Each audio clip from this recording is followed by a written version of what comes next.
Bonjour et bienvenue dans Carnet de guerre. Ce carnet de guerre ne va pas vous présenter un rapport de bataille, mais bien la revue du dernier livre d'armée sorti, c'est-à-dire le Wood Elves, ou Elfes Sylvains pour les anciens francophones. Avant de faire cette revue, j'aimerais préciser une ou deux choses. Vous connaissez déjà mon affection pour tout ce qui a des oreilles pointues et qui porte des collants verts. Donc ceux qui sont un peu tatillons sur le fait que je vais ouvertement me moquer des elfes, dû à un héritage jeu de rôlistique, hein, attention, vous feriez bien d'arrêter, parce que si vous êtes un peu tatillon là-dessus, ça risque de pas aller. De même que si vous êtes un joueur elfe sylvain qui râlait systématiquement «Ah, ils m'ont nerfé ci, ah, ils m'ont nerfé ça, ouin ouin ouin», etc.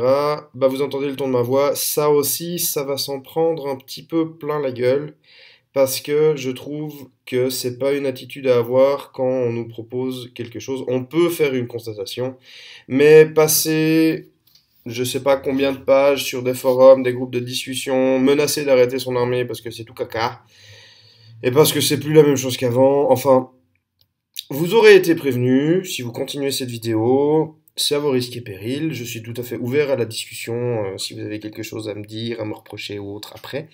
Mais en attendant, sur le temps que va durer cette revue, je vais bien sûr avoir des considérations stratégiques, hein, c'est pas juste un gros clash entre la tronche de tout le monde, mais il risque d'y avoir des petites piques qui vont arriver. Donc, vous avez été prévenu, vous continuez à vos risques et périls, sachez que quand même que je vous aime de tout mon cœur. Alors c'est parti, et première chose que l'on peut voir, c'est que le titre est en anglais. Ça a fait jaser parce que on perd notre francophonie, on perd notre espagnol, on perd notre italien, on perd tous les tralala. Bref, Game Workshop a choisi de garder ses titres et ses principales entrées en anglais pour une raison qui lui est propre. Je ne vais pas m'étendre là-dessus. Ce que je peux dire par contre, c'est qu'au niveau de la traduction, c'est fait de façon maladroite dans le livre. Quand vous lisez l'histoire ou quand vous regardez la description d'une unité ou autre, certains termes sont traduits, d'autres pas. C'est fait, à mon avis, de façon très très approximative. Et si la qualité des traductions garde ce niveau pour les prochains livres d'armée, là, ça va vraiment être très pénible. Si s'améliore, on peut dire que les Wood Elves sont passés malheureusement pour un livre test. Voilà, c'est tout ce que je peux dire là-dessus. À ce niveau-là, je ne vais pas m'étendre plus longtemps. Je ne vais pas non plus faire de considérations pécuniaires sur savoir où cette unité-là coûte un temps, etc. Le livre en soi est un livre du même niveau de qualité que les précédents, excepté cette maladresse de traduction.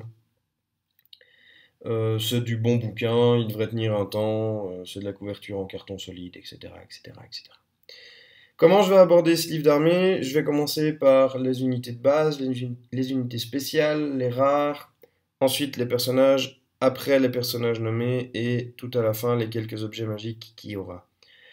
Je vais pas m'attarder très longtemps sur chaque unité, je l'espère en tout cas. Et je vais essayer de faire un point de vue global de l'armée. Ce qu'il faut bien comprendre maintenant, c'est que le livre d'armée des elfes sylvains, l'ancien, était prévu pour la V6 ou la V7. Et donc, il a dû s'adapter à un metagame de V8. Avec ce qu'on a là maintenant, on a un livre prévu pour la V8 et, d'après ce qu'on a compris, pour la V9 qui s'annonce dans quelques mois. Donc, le metagame de l'armée en lui-même a changé. Donc tous les gens qui râlent parce que ouin ouin on a nerfé les hommes arbres et les dryades et les lémures et les machins, arrêtez.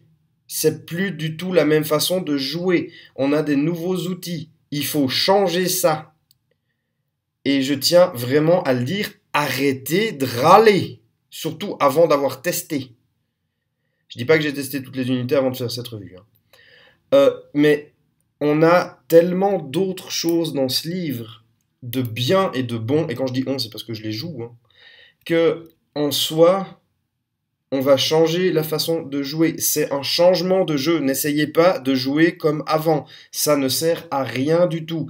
Vous n'allez pas arriver à jouer vos pavés, vos homards, vos machins. C'est plus du tout la même façon. Et j'insiste, hein, là je suis très lourd là-dessus, parce que c'est quelque chose qui m'énerve profondément de voir les gens. Oh, ma liste elle est plus balade parce que c'est trop nerfé, Game Workshop c'est trop des vilains. Avec une fausse voix d'Homer Simpson en plus, vous imaginez même pas. Non, c'est quelque chose qui me fait hérisser les poils sur les bras quand j'entends ce genre de choses. Alors qu'il n'y a pas une seule partie qui a été testée de la part des gens qui ont fait ça. Ils ont feuilleté le bouquin, ils ont vu, ah oui, il y a des comparatifs, etc. Non, stop! C'est d'ailleurs pour ça que je ne vais pas faire de comparatif avec l'ancien livre d'armée. Ça ne servirait, à mon avis, pas à grand chose de dire voilà, ils ont gagné un de CC, voilà, ils ont perdu un de force, voilà, ils ont gagné cette recti, etc. Non, c'est pas. Pour moi, c'est un nouveau livre d'armée, c'est un nouveau départ, on recommence à zéro, on fait table rase. Voilà, c'est comme ça que je vois le livre d'armée.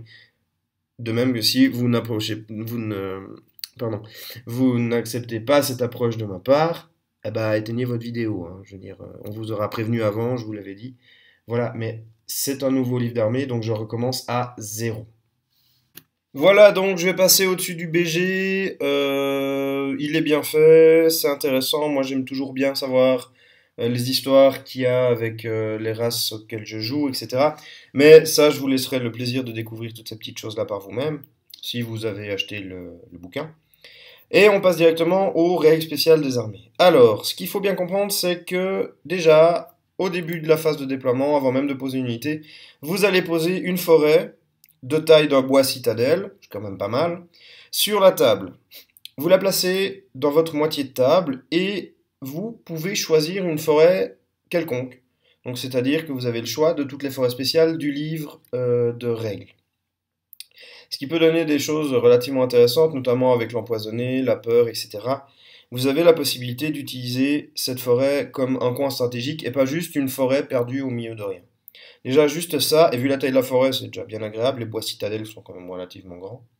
Et juste ça, déjà, c'est déjà pas mal du tout. Évidemment, comme c'est des elfes sylvains, des wood elfes, il y a des bonus quand ils sont en forêt, il faut au moins qu'il y ait une forêt sur la table, ça paraît logique. Ensuite, qu'est-ce qu'on a? On a le fait que les sorcières et les sorciers ont un bonus de +1 à toute tentative de lancement de sort s'ils sont dans la forêt. Bon, bah voilà, déjà, on sait où on va poser notre sorcière au début de la partie. Esprit des forêts, alors, toutes les attaques sont magiques. Et ils ont une sauvegarde invulnérable de 6+, et sont immunisés à la psychologie. Bonne ou mauvaise chose, à chacun de choisir, en fonction de ses préférences. L'immuniser à la psycho vous empêche de fuir en réaction à une charge, ce qui n'est pas toujours une bonne idée. Enfin bref. Et la règle rôdeur des forêts, alors évidemment, ils ont guide des forêts, mais ils ont aussi plein de petits bonus quand l'unité qui possède rôdeur des forêts est en forêt. Elle tire sur un rang de plus que la normale avec toutes ses figurines, donc c'est-à-dire que la plupart des unités d'archers sur 3 rangs tireront au complet. Sur 4, il y a toujours la volée de flèches qui tient le coup. Les figurines de l'unité ont des attaques de soutien sur un rang de plus, ce qui peut être extrêmement fort avec les quelques unités de corps à corps qui ont dans le livre. Et toutes les figurines qui ont cette règle-là relancent les jets pour blesser qui ont donné 1. Grosso modo, après un premier jet, une première lecture, on peut se rendre compte que les Wood Elves sont en fait un espèce de mix entre les hauts elfes et les elfes noirs. Ils ont repioché ça et là des idées générales des deux armées, ils les ont mixées, ils les ont mis à la sauce Marguerite Pâquerette, et ça a donné l'armée qu'on a. C'est à la fois une bonne chose et à la fois une chose que je trouve un peu dommage parce qu'on perd un tout petit peu de ce côté elfe particulier. On a l'impression d'être un mixte entre les deux. Et si je devais choisir en disant les hauts elfes sont du côté de la lumière, du bien, de l'ordre, et les elfes noirs sont du côté de la destruction, bah les wood elfes seraient du côté neutre. Tandis qu'au niveau des règles, pour l'instant, ils sont toujours du côté de l'ordre. Donc voilà pour les règles spéciales. Au niveau de l'armurerie, bon, les petites règles spéciales pour les armes, ça, voilà, je vous laisserai regarder. Mais ce qui est intéressant, c'est qu'on a une bonne partie des unités de tir ont accès aux flèches enchantées. Alors, il y en a 6. Il y en a une qui enlève une sauvegarde d'armure, enfin, qui fait des malus à la sauvegarde d'armure. Donc, déjà, tous les arcs sont perforants, ce qui est déjà pas mal. Ensuite, donc, pour les flèches enchantées, il y en a une qui enlève encore plus d'armure que le perforant. Il y en a une qui a des attaques empoisonnées.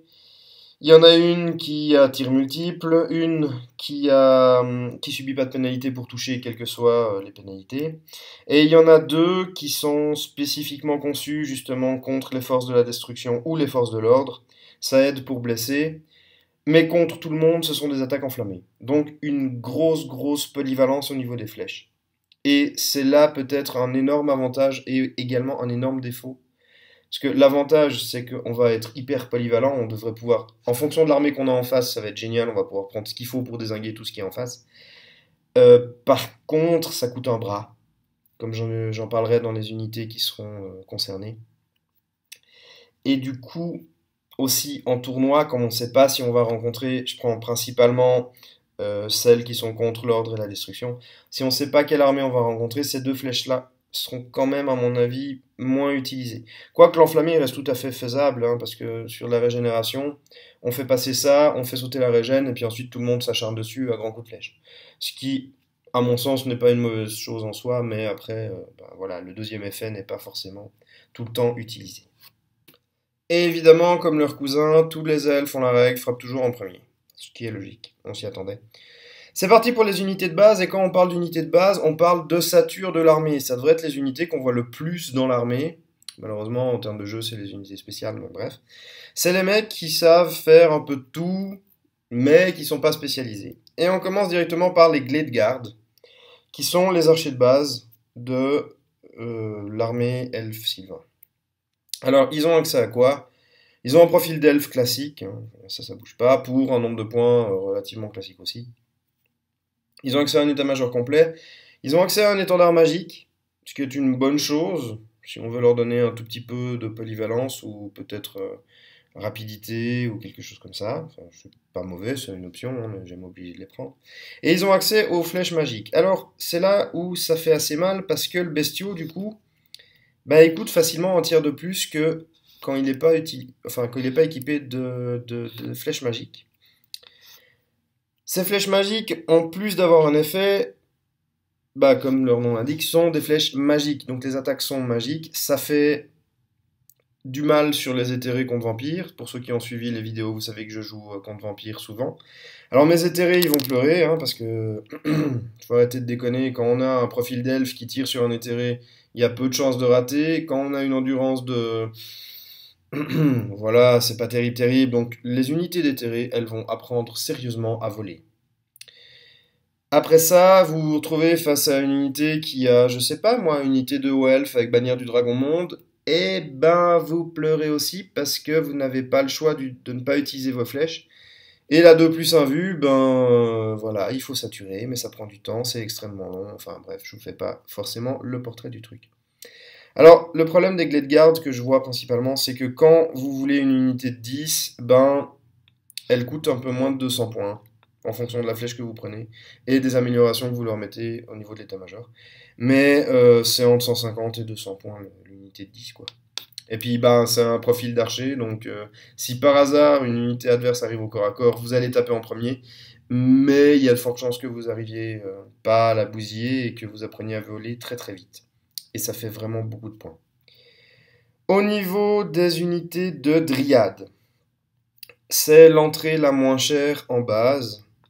Ça a un bon profil, ça a un bon mouvement. CC4, Force 3, Endurance 4. Deux attaques. Elles ont également la haine, elles font la peur et sont esprit des forêts, donc ça entraîne tout ce qu'on a dit avant. Par contre, le truc étrange, c'est que comme elles sont en pavé, elles n'ont pas accès aux musiciens. Alors un musicien dryade, ça peut paraître un peu bizarre, mais quand vous allez vous balader avec votre pavé de 25 dryades, sans musicien, ben ça va être un peu du ligne droite, quoi. Parce que dès que vous allez essayer une reformation, ça va vous prendre un tour. Dès que vous allez essayer de faire quelque chose pour choper les petits trucs qui vont vous tourner autour, ça va vous prendre 3 plans. Bref, c'est une bonne unité de base. Elle a un bon CC, elle a une bonne endurance, elle a deux attaques. Les attaques des esprits des forêts sont magiques également. Pour moi, cette unité de base-là, elle est bonne. Mais on reste dans une unité de base. C'est toujours de la base, c'est pas de l'élite. Et c'est aussi une des seules unités à avoir plus de 3 d'endurance. Donc, si vous voulez tanker un minimum quelque chose, ben, vous pouvez prendre les dryades. Mais c'est vrai que ben, vous n'allez pas pouvoir faire des zigzags avec, comme si c'était des tirailleurs ou autres, voilà. Elles ont les bonus de rang, elles n'ont pas accès à des étendards non plus, chose que l'on peut regretter pour un pavé. Les Glade Riders, ce sont les cavaleries légères de base. Alors, une cavalerie légère de base, on peut se dire, ouh, ça c'est super cool, il y a plein d'armées qui en ont, et c'est vraiment très agréable. Le premier truc qu'on regarde en regardant les règles spéciales, c'est que ben ils ont la règle embuscade. Et là, ça fait débat parce que la règle embuscade, on est obligé de l'utiliser. Ils arriveront au mieux au deuxième tour, ne pourront pas déclarer de charge. Bon, voyons ce qu'ils ont d'autre. Alors, ils ont l'accès à l'état-major, ils ont l'accès à un étendard magique d'une valeur de 25 points s'il y a un porte-étendard, et ils ont également accès à tous les types de flèches. Et ça, à mon avis, c'est une bonne chose parce que ça veut dire que vous avez accès à une unité qui est en embuscade, donc qui n'est pas là déjà au premier tour pour prendre tous les tirs qui vont tomber dessus. C'est quand même de la cavalerie elfique, donc ça va très vite. C'est de la cavalerie légère, donc ça va dans tous les sens. Ça peut tirer en fonction de ce que vous voulez, sans aucun malus, avec des attaques enflammées, des attaques empoisonnées. Peut-être même un tir multiple. Ils ont le même profil au final que les Glade Guard. Et vous pouvez vraiment leur donner une utilité particulière. Si vous les avez contre des machines de guerre, l'empoisonner est peut-être bien. Si vous voulez prendre une unité à revers, peut-être que celle qui fait baisser la sauvegarde d'armure en fonction de ce qu'il y a, ça peut être bien. Si vous voulez vraiment faire des attaques bien précises sur une cible, voilà, mais il faut connaître son adversaire. Je dirais qu'une unité par 5, ça fait pas tellement de points. C'est toujours quelque chose. Bien sûr, si vous n'avez pas de bol au dé, ben, elle rentrera jamais ou elle rentrera trop tard. Oui, ça, c'est clair. Peut-être que pour fiabiliser, il en faudrait 2. Ça vous permet aussi d'aller chercher les machines de guerre dans le dos de l'ennemi. Même si c'est pas des gros warriors bien stuffés, c'est quand même des elfes. Ils frappent toujours en premier. Ils ont une bonne CC. Leur force de 3 n'est pas.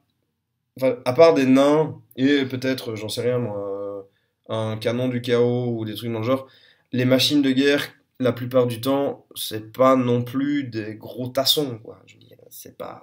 Ça peut aller chercher des machines de guerre sans trop de soucis, je pense. C'est une unité qui va demander beaucoup, par contre, de maîtrise.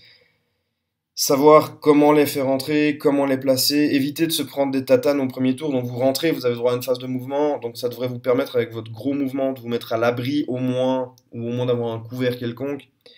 Ils sont rôdeurs des forêts, donc au niveau de la forêt, si vous passez au travers, vous n'avez pas de test de terrain dangereux, ce qui est déjà pas mal. Non, il y a vraiment quelque chose d'intéressant à faire avec cette unité. C'est clair qu'on va pas voir des armées où ils vont en aligner 15, parce que tout en embuscade, ça sert à rien. Mais une ou deux pour prendre à revers, je pense que ça peut être extrêmement intéressant. La dernière unité de base, ben, c'est la Eternal Guards, ou la garde éternelle avec un accent français qui n'est pas coupé au couteau comme je l'avais. Donc la garde éternelle, qu'est-ce qu'elle a? Elle a un bon profil de corps à corps, un bon CC, toujours force 3, endurance 3, hein, je veux dire ça change pas. Euh, Elle est tenace, avec un bon commandement, et ça n'a pas de prix, si je peux me permettre. Ils ont accès à tout l'état-major, une bannière magique d'une valeur de 25 points, et attention, s'il vous plaît, ils peuvent avoir un bouclier pour un point supplémentaire. Waouh, ça c'est de la folie. Niveau sauvegarde d'armure, pour l'instant, c'est celui qui en a le plus. Avec le bouclier, ils sont à 5+, alors je vous explique même pas les autres, qu'est-ce qu'ils ont. Qu'est-ce qu'on peut faire avec ça? Ben, un gros pavé central qui peut encaisser une charge de à peu près n'importe quoi, à condition qu'il n'y ait pas 600 000 attaques. Et que d'une certaine façon, ils arrivent à avoir au moins un garde éternel qui tient, parce qu'ils seront quand même tenaces. Voilà, ça c'est pour les unités de base. Je sais pas tellement quoi dire de plus là-dessus, si ce n'est que on peut vraiment faire quelque chose de solide derrière. Un pavé de garde éternelle qui tient. Un pavé de dryade sur le côté, pour une fois que la garde éternelle a encaissé le choc de la charge, on charge de flanc avec les dryades ou on vient soutenir la garde éternelle. Les archers derrière ou sur les côtés qui font des tirs pour déjà attendrir la viande, ainsi que les Glade Riders qui vont chercher les machines de guerre. Déjà, juste là, avec les unités de base, comparé à d'autres armées qui sont également en V8, en standard, la plupart des autres armées sont obligées de taper dans du spécial pour avoir cette stratégie-là, voire du rare dans certaines. Tandis que là, en base, on a déjà quelque chose déjà une ossature qui est intéressante et qui permet de diriger l'armée sur ce qu'on a envie de faire. Moi, je trouve que ces bases, elles sont pas mal du tout. C'est clair que comparer un elfe à un guerrier du chaos, ça a aucun intérêt. On peut faire une comparaison de points, on peut dire oui, il gagne ci, il gagne ça, mais c'est pas du tout la même armée dans son ensemble, vous n'allez pas du tout la jouer de la même façon. Donc, je pense que ces 4 unités de base déjà donnent un très bon aperçu de ce qui pourrait être fait avec les elfes. C'est parti pour les unités spéciales, et quand on dit unités spéciales, on parle d'unités qui sont spécialisées. Donc elles ont chacun un rôle très défini à jouer. Ça sert à rien de chercher une unité qui peut faire le café, du thé, du chocolat, enfin bref, c'est des unités qui auront quand même pour adversaire de prédilection un certain type de figurine en face. Et on commence avec les Wildwood Rangers. Yeah. Alors déjà, juste visuellement, cette unité, elle me fait poiler, parce que moi, des elfes avec des haches de bûcheron, surtout pour des elfes sylvains, ça me fait bien marrer, mais bref. Sinon, elle claque pas mal niveau visu. Ça fait partie des trucs sympas que je trouve dans cette armée-là. Alors, qu'est-ce qu'on a? Ben, on a une unité d'elfes d'élite qui, après lecture du profil, se balade avec des armes lourdes. Ouh, ils ont une armure légère, c'est génial. Bon, ils frappent toujours en premier, donc les armes lourdes, voilà. Qu'est-ce qu'ils ont également? Ils sont immunisés à la psychologie, ils ont accès à tout l'attirail des états-majors, et également une bannière magique d'une valeur de 25 points. Il va plus y avoir assez de bannières magiques pour équiper tout le monde, mais bref, c'est pas très grave. Et surtout, ils ont une règle que je trouve vraiment intéressante, c'est dès qu'ils sont au corps à corps contre une unité qui provoque la peur ou la terreur, ils gagnent une attaque supplémentaire. Ce qui fait que le pelé moyen, il va quand même taper avant, il y a quand même des chances qu'il tape avant le monstre en face ou l'unité d'en face, avec 2 attaques, une CC suffisamment bonne pour passer ses attaques sur 3+. Et il a force 5, ce qui n'est pas négligeable du tout pour de l'elfe. Vu le prix de l'unité, il va y en avoir, à mon avis, quelques-unes sur les tables, parce que c'est pas si cher que ça. Par contre, évidemment, comme c'est des elfes, ben c'est en mousse, ça a une enduit 3, ça a juste une armure légère. Donc vous prenez une volée de flèches, il y en a déjà 5 qui giclent. Vous prenez un boulet de canon, bon, de toute façon, tout le monde se prend un boulet de canon, il y a tout qui gicle. Mais vous prenez n'importe quoi, même de la force 3 en face, ben, s'il reste des mecs, vous allez apprendre à voler parce que c'est de la mousse. Unité suivante, les War Dancers. Ah, ça, c'est une unité qu'on attendait vraiment beaucoup. Alors, qu'est-ce qu'ils ont déjà? Ils ont la meilleure CC du jeu, la meilleure CC, pardon, de l'armée, hormis personnage. Ils sont immunes psycho, ils ont leur danse de War Dancer, ils sont tirailleurs, et ils ont surtout une 6+ invue. Ça, c'est pas négligeable non plus. Ils ont la possibilité d'avoir un musicien et un champion. Pas d'étendard pour eux, ça sert à rien, on s'en fout. Et ils ont la possibilité de remplacer leurs armes de base, s'ils ont 2 armes de base, par des lances Asraï qui donnent un certain nombre de règles spéciales. Mais ce qui intéresse tous les joueurs, c'est évidemment leur danse de guerre. Donc, qu'est-ce qu'ils peuvent faire comme danse? Ils gardent leur danse, coup fatal et perforant. Ça, c'est quand même pas mal du tout. Ils ont qu'une force de 3, mais le coup fatal permet quand même de faire des dégâts sur des mecs qui ont des armures, et le perforant peut toujours aider si le pauvre en face n'a qu'une 6+. Ils ont la danse pour une attaque, ils ont également une danse de sauvegarde invulnérable de 3+. Ça, c'est pas négligeable du tout. Le premier tour, par exemple, si vous avez pas de bol et que vous vous faites charger par une cavalerie parce que vous avez eu un petit problème de positionnement, vous avez la possibilité de mettre une 3+ invue. Donc, il y a de fortes chances que vous soyez quand même en contact après les forces 6 et autres. Et puis, ben, la cavalerie, une fois que ça a chargé, ça diminue quand même grandement de puissance. Et il y a également la dernière danse, donc c'est la nouvelle, qui enlève les bonus de rang supplémentaires au résultat de combat. Et ça, c'est vraiment pas mal du tout. Ça va vous éviter de vous prendre une tannée au résultat de combat juste parce que, comme ils sont tirailleurs, même si vous prenez de flanc ou de dos, ça enlève pas les bonus de rang. Par contre, même là, de face, ça enlève les bonus de rang.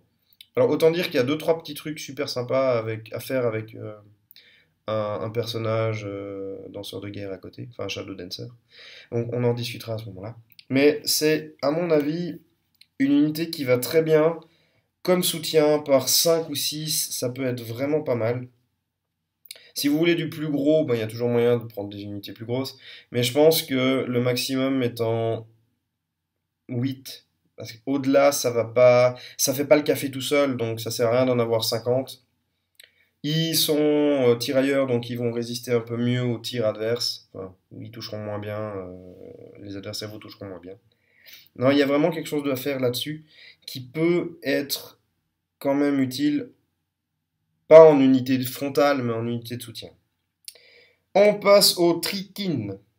Alors avec mon merveilleux accent. Donc les anciens les murs, parce que celui-là je vais pas arriver à le faire. Alors, qu'est-ce qu'on a là? On a une CC potable, on a une CT potable, on a une force qui vaut bien une force elfe, enfin un peu plus élevée. On a une endurance de 5, merci mon dieu, 3 PV, 3 attaques. Non, ces nouveaux les murs sont vraiment bien pour tanker, ils encaissent, ils ont une endurance de 5, c'est le seul machin qui a une endurance supérieure à 3, hormis le marbre et les dryades. C'est quand même bon, quoi. Je veux dire, ça, c'est quand même quelque chose qui peut encaisser une charge et qui peut faire du dégât. La force 4 est un tout petit peu... Voilà, pour de l'infanterie monstrueuse, ça fait partie des standards, c'est pas non plus trop, mais il y a des choses qui peuvent compenser derrière avec d'autres unités. Moi, je pense que pour tenir quelque chose de gros, euh, ça peut le faire. Leur problème principal vient, à mon avis, du fait qu'ils sont inflammables. Bah oui, bah la moindre boule de feu, vous allez serrer les fesses. Le moindre mec qui a une toute petite arme enflammée, ben voilà, vous allez serrer les fesses aussi, etc., etc. Ils font la peur, ils ont une sauvegarde d'armure qui, oula, est bien supérieure à ce que les elfes proposent pour eux-mêmes. Une sauvegarde de peau écailleuse. Donc non, je pense que ça peut être une unité qui est très utile pour faire de la rétention et permettre à vos elfes, notamment peut-être les Wardancers euh, ou les Rangers, de venir prendre sur le flanc ou sur le dos, pardon, les unités qui sont engluées contre ces nouveaux les murs. Les Deepwood Scouts. Alors ça, c'est les anciens gardiens version éclaireur. Éclaireur, tirailleur, ils ont accès aux flèches magiques. Ils coûtent pas beaucoup plus cher que les persos en base, que les Gledguard. Et ils ont accès, bizarrement, à tout l'état-major. Donc pour des tirailleurs, ils ont le porte-étendard, le champion et le musicien. Ils n'ont pas accès à des étendards magiques, eux. Mais ils ont accès à toutes les flèches magiques. Et là, ça peut vraiment être sympa. Comme ils sont éclaireurs et tirailleurs, bah vous pouvez aller les poser dans le dos d'une cavalerie lourde avec les flèches qui font moins de sauvegarde. Vous pouvez les poser à côté d'une machine de guerre et les flèches empoisonnées pour passer la grosse endurance de la machine de guerre. Vous pouvez vraiment les poser un peu partout pour qu'ils soient vraiment une grosse épine dans le pied de votre adversaire. Comme ils sont tirailleurs, ils ont un bon mouvement, vous avez quand même et un bon commandement, vous pouvez faire des marches forcées dans tous les sens. Ça bouge de 10 pouces. À mon avis, ça va vraiment être pénible pour aller les chercher. Faut bien vous dire que, étant également joueur nain, une unité comme ça, si j'ai pas quelque chose qui peut bouger et tirer pour essayer de les choper, ils sont inarrêtables. Et ça va vraiment me tourner autour, enfin, nous tourner autour. Sans arrêt, ça va vraiment être extrêmement pénible. Et puis, même par 5, ça fait 5 tirs, ok, ils vont pas détruire une unité de 30 guerriers du chaos tout seul, ou alors ils ont vraiment du bol sur leur 6 rounds de tir. Mais en attendant, ça peut déjà amoindrir une unité qui semble pénible, voire imprenable pour certaines autres unités du codex, du livre d'armée. Et en soi, le rôle de ces scouts, de ces tirailleurs, c'est vraiment d'aller mettre la pression sur un certain nombre de choses. Si vous avez une unité derrière vos lignes qui est capable de vous faire sauter votre sauvegarde d'armure ou de vous la diminuer grandement, vous allez quand même prendre ça pour une menace sérieuse. Ils sont pas si chers, vous pouvez les mettre par 5. Rien ne vous empêche de balancer 3 fois 5 tireurs de ce calibre-là. Et à ce niveau-là, vous avez 3 épines dans le pied. Et rien n'empêche de les mettre face à l'armée adverse parce que vous n'avez pas assez de place pour mettre les autres. Mais c'est vraiment quelque chose que moi je trouve très très bon. Alors ok, ils coûtent quand même relativement cher si vous leur mettez une flèche magique, mais l'utilité qu'il y aura là derrière, ils vont pas battre l'armée adverse à eux seuls, mais ils vont vraiment faire en sorte que l'adversaire se désorganise dans sa ligne de bataille pour venir vous chercher ça. On continue, les Warhawk Riders. Alors ça, c'est une très bonne surprise. Moi, je les aime vraiment beaucoup. Déjà parce qu'ils ont 3 PV, que le Warhawk il a 2 attaques, et que surtout le Warhawk a une règle, c'est qu'il a coup fatal en charge. Pour moi, c'est une unité qui est sympa, vraiment. Il faut qu'ils choisissent leur corps à corps, c'est bien entendu. On a de là de la cavalerie volante monstrueuse, donc avant-garde, tout le Bataclan. Il y a également la possibilité d'avoir un champion, ce qui n'est pas plus mal. Vous les mettez par 3 ou plus, ils sont pas si chers que ça vole, vous choisissez vraiment le corps à corps dans lequel vous allez entrer avec ces figurines-là. En soutien, toujours, toute l'armée elfe base sa synergie sur l'entrée dans les unités. Ça sert à rien de vous dire oh, il y a une unité, elle fait pas tout toute seule, elle est à chier. Non, parce que ça, c'est tout le livre d'armée est à chier. Ça, vous envoyez brûler le livre d'armée, vous vous posez même pas la question à ce niveau-là. Mais par contre, vraiment en soutien, cette unité-là, moi, je la trouve vraiment intéressante. Ne serait-ce que parce qu'elle a 3 points de vie. Donc du coup, ça tient un minimum aussi. Merci l'aigle. Pardon, le faucon. Et ben, le coup fatal sur le Warhawk, ça reste quand même quelque chose à prendre en considération pour l'adversaire. Même si vous chargez un pavé où il y a un perso dedans, si vous allez chercher le sorcier dans son chausson, euh, il y a moyen de faire quelque chose avec ça. Et c'est de nouveau une menace qui, bien que n'étant pas imminente comme une charge de guerrier du chaos de corne avec 600 000 attaques, c'est quelque chose que votre adversaire, une fois de plus, va devoir prendre en compte. Alors ça, plus des éclaireurs, plus une troupe qui est en embuscade, plus des archers pénibles, à force, le nombre de menaces augmente, les pertes commencent à se faire, et au bout d'un certain temps, ben, il reste plus grand-chose de l'armée adverse. Si il a mal joué, c'est clair que de votre côté, vous allez subir quelques pertes aussi, faut pas déconner. Mais c'est quand même quelque chose de très très bon. Je continue. On fera un topo à la fin de tout ce que j'ai dit. Les Sisters of the Thorn. Donc tout ça pour dire que voilà. Alors ça c'est typiquement une unité repompée du codex Elfe Noir avec les conjurateurs, pardon, Warlock. Euh, elles ont les javelines empoisonnées qui sont à mon avis, bah elles ont une bonne CT, hein, ça peut toujours être utile d'avoir des petits tirs. Par contre, ce qui est très intéressant, c'est qu'elles ont une 4 plus 1 vue.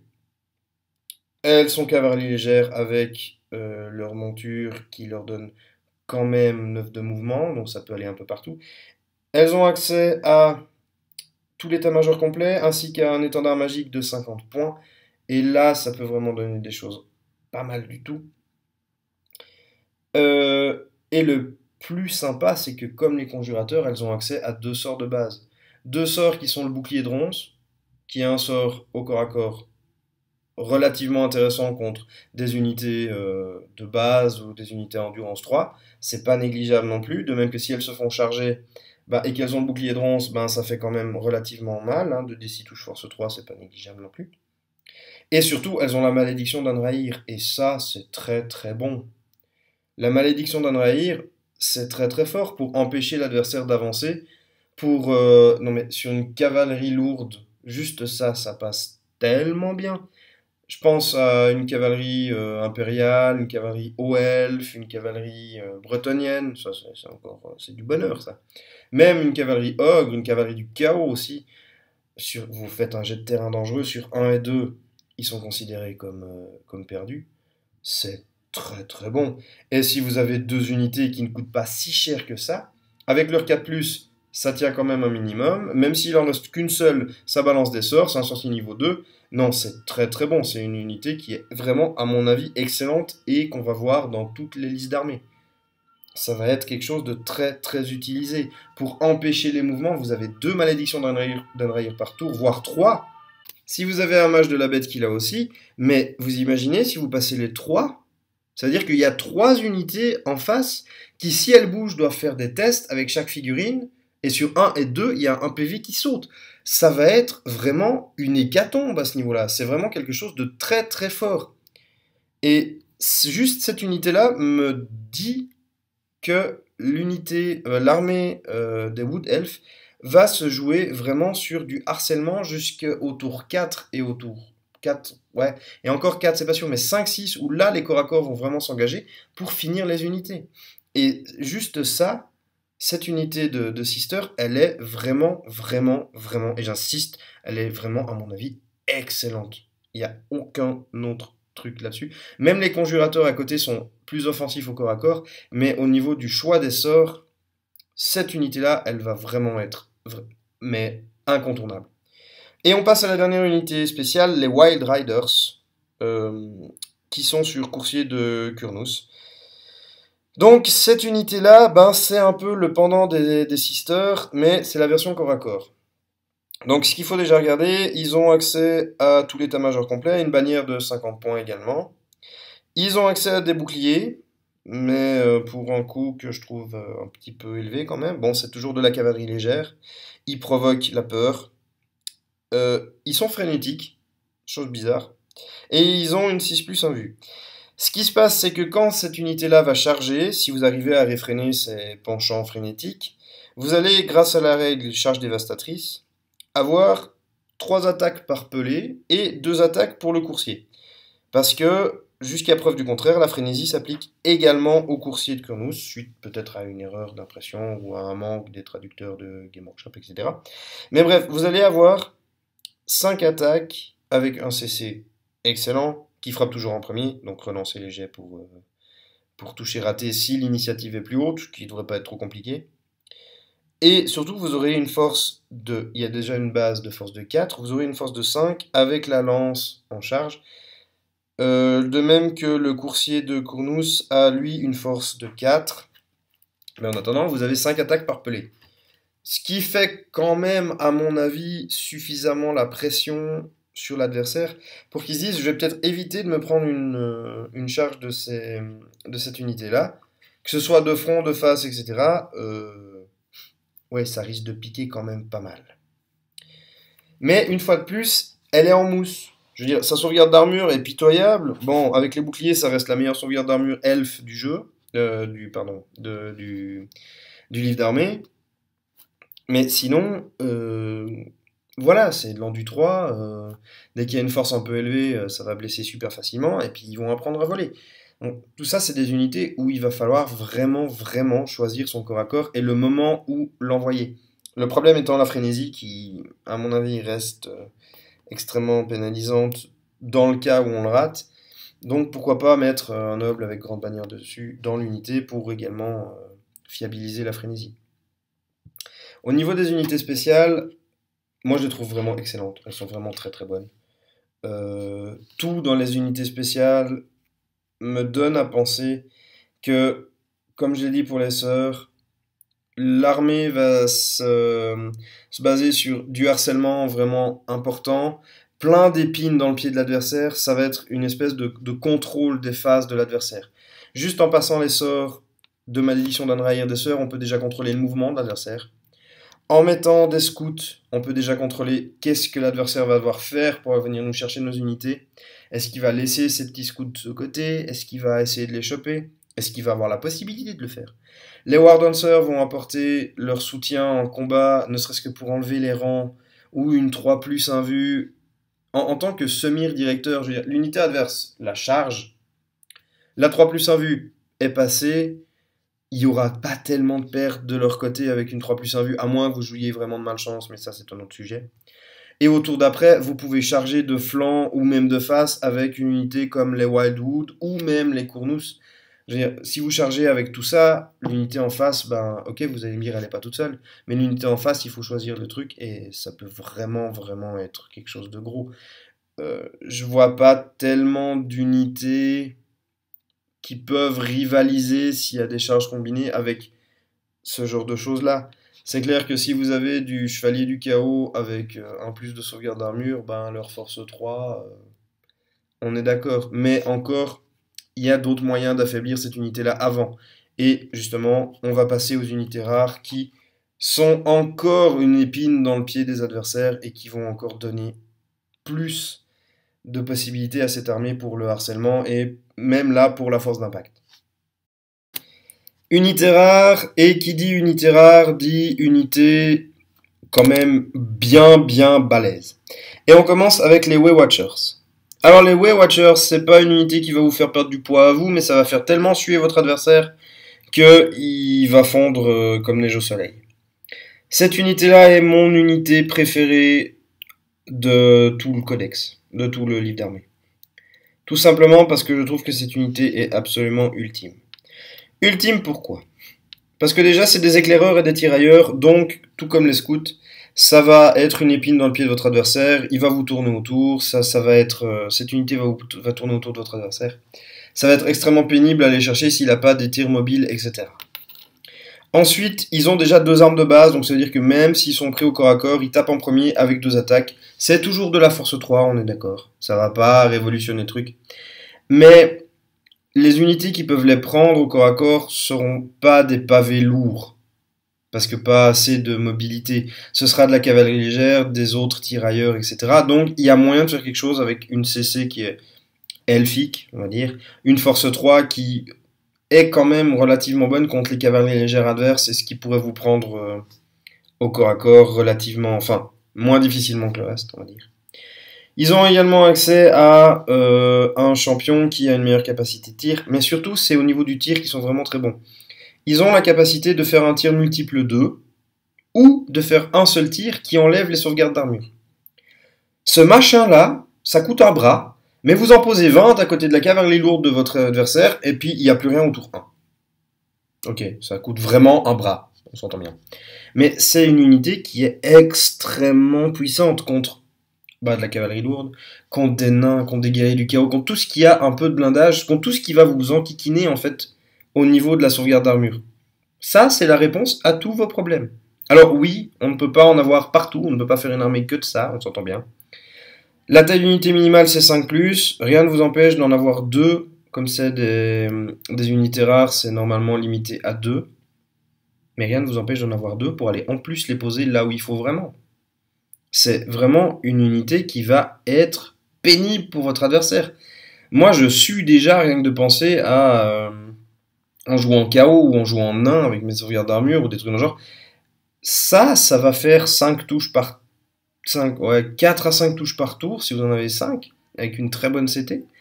Et ça va faire des morts, ça va faire 3 à 4 morts par tour. Ouais, je suis peut-être un petit peu optimiste. Allez, 2 à 3 morts par tour. Mais sur une cavalerie lourde qui est rarement... Enfin, je sais pas comment les gens jouent des cavaleries lourdes. Mais en tout cas, moi et dans le groupe d'amis dans lequel on joue, la cavalerie lourde, elle est pas par 25, hein, elle est par 10. Allez, 12.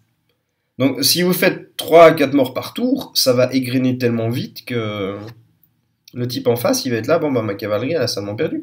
Et ça, c'est que les tirs chez eux. Après, il y a encore les tirs des archers, il peut y avoir d'autres tirs qui viennent à la magie, filer un coup de main, etc.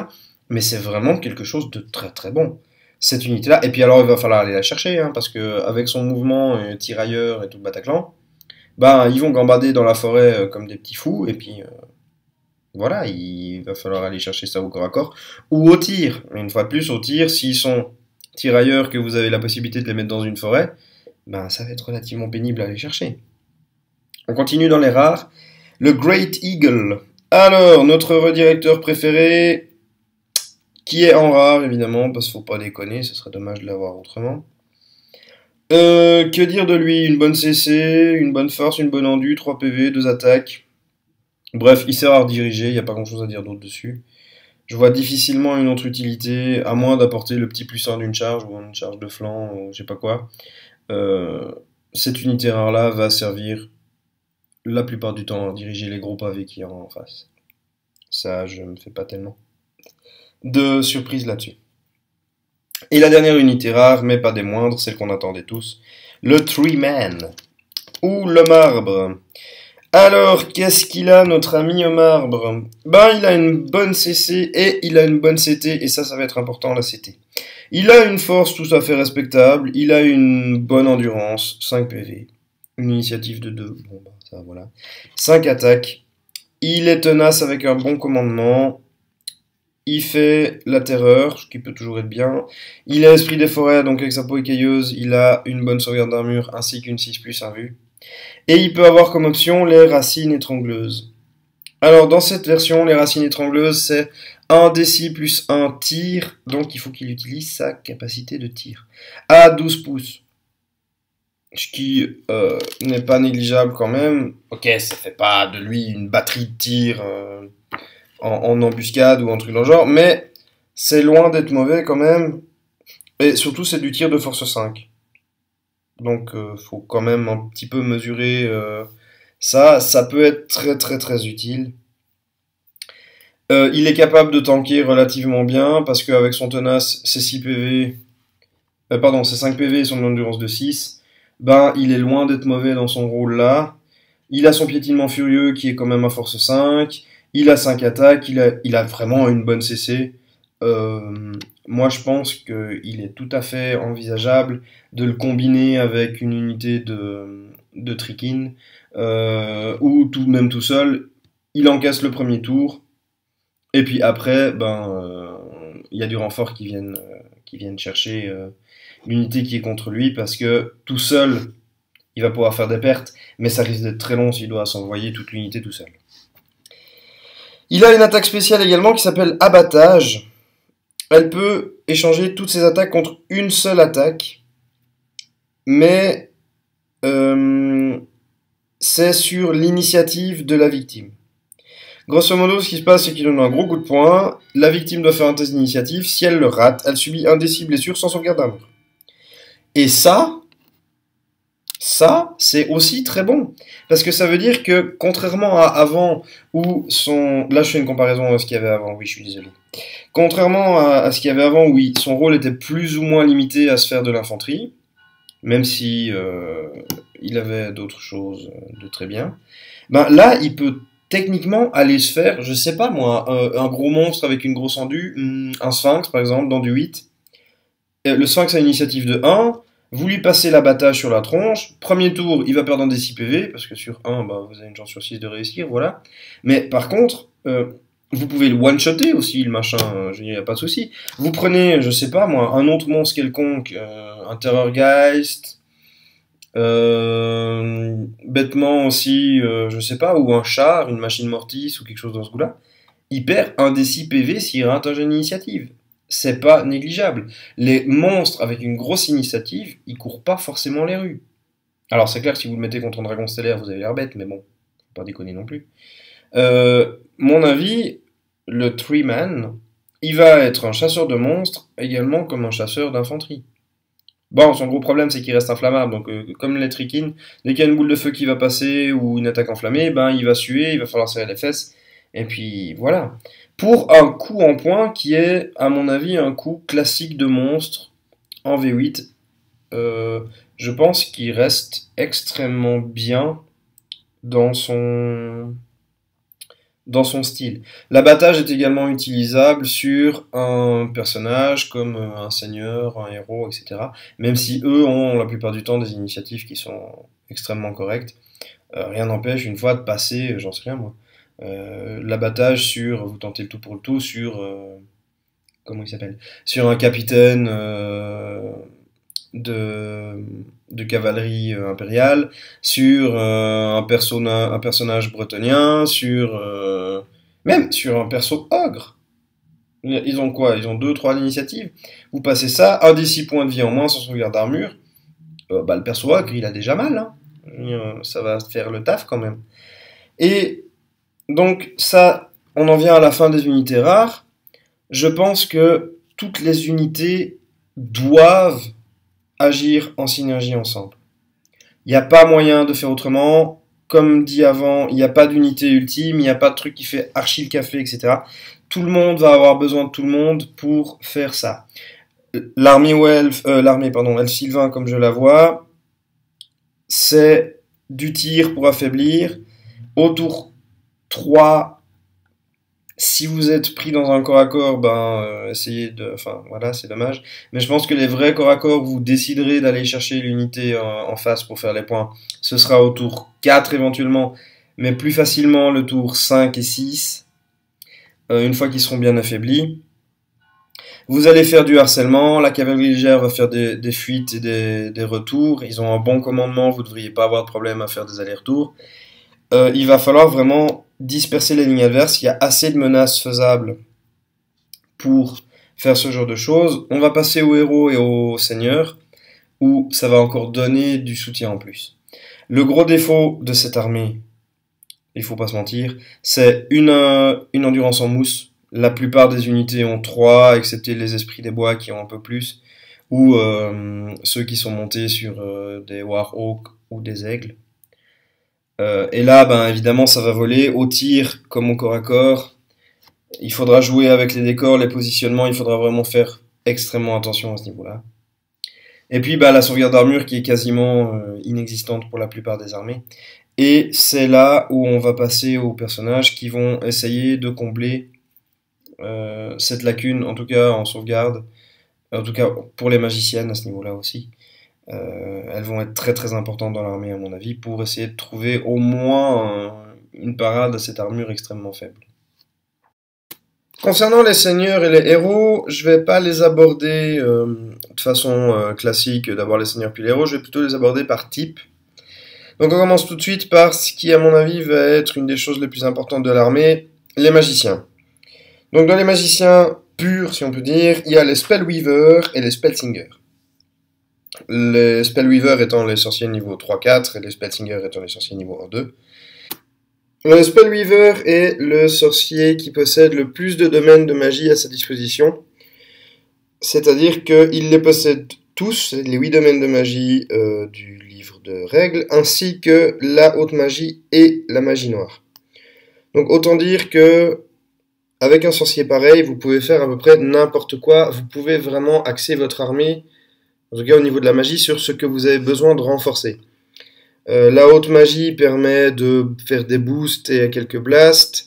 La magie noire a plein de malédictions qui sont très pénibles, mais vous avez accès aux 8 domaines de magie qui sont, bah, tout le monde les connaît bien, je veux dire les classiques, la mort pour zapper avec le primaire, l'ombre qui est aussi très très bon, vous avez également le métal si en face il y a plein de cavalerie, mais à mon avis le métal ne sera pas utilisé parce qu'il y aura plein de choses qui vont gérer les cavaleries lourdes. Il y a vraiment plein de choses. Le domaine de la vie, qu'on se dit ouh, c'est fait pour eux, etc. Mais peut-être pas autant que ça, etc. Les Spellsingers, eux, ont accès aux 8 domaines de magie de base. Donc avec ces deux sorciers-là, vous avez la possibilité de combler les lacunes de votre armée. Soit en prenant des sorts qui donnent régénération, qui donnent peau écailleuse 5+, en boostant leurs caractéristiques. Je pense notamment au domaine de la bête avec son primaire. Vous avez vraiment de quoi faire à ce niveau-là pour renforcer soit les points faibles, soit accentuer encore les points forts. Dans les autres magiciens, qu'est-ce qu'on a? Eh ben, étonnamment, on a les Hamadryades, qui sont des sorcières niveau 1 de la vie, qui ont des stats tout à fait potables pour des Hamadryades. Donc, en fait, elles sont extrêmement offensives pour des sorcières. Bon, c'est des sorcières niveau 1, mais ça change rien du tout au fait qu'elles ont de très très bonnes stats. Comme il n'y a plus de limite, enfin vous n'êtes pas obligé de mettre un esprit de la forêt avec des esprits de la forêt, vous pouvez caser votre Hamadryade dans un pavé de garde éternelle ou dans un pavé de ranger, etc. pour donner ne serait-ce que la régénération 5+, ce qui est toujours un bon début. Un sorcier niveau 1 de la vie, il y a des sorts que j'essaierai même pas de prendre, je pense aux êtres du dessous, les racines de la vigne qui ne serviront à rien si vous n'avez pas d'autres sorts à lancer. Donc le primaire reste toujours une bonne chose, le boost d'endurance également. Et si vous estimez que vous avez beaucoup de magiciens de la vie dans votre armée, bah si vous tombez sur le repop, pourquoi pas, mais je pense pas que ce soit celui-là qu'il faut prendre en premier. Et en plus ça donne bien un petit niveau... Non, c'est une bonne baston avec une Hamadryade, je pense que ça peut calmer pas mal de monde. Vu les stats. Pour le prix que c'est également, c'est, je veux pas dire que c'est donné, mais c'est vraiment très intéressant. On continue dans les magiciens, il y a le Treeman ancien, qui lui est un sorcier de la vie niveau 2. Vous pouvez passer au niveau 3, au niveau 4. Alors contrairement au Treeman classique, les racines étrangleuses sont à mon avis moins intéressantes pour lui que pour le Treeman. Il a une CT qui est moins bonne. Il a une meilleure endurance, il a plus de PV. Et il a moins d'attaque et un meilleur commandement. Donc vous avez là un général qui peut donner son commandement 10 à 18 pouces, lui-même étant tenace, ce qui en fait quand même un bon général, à mon avis, pour les armées elfes, si besoin est. Au niveau des sorts, bah, c'est de nouveau le domaine de la vie, donc c'est vraiment à profusion. Vous pouvez lui mettre la régénération 5+.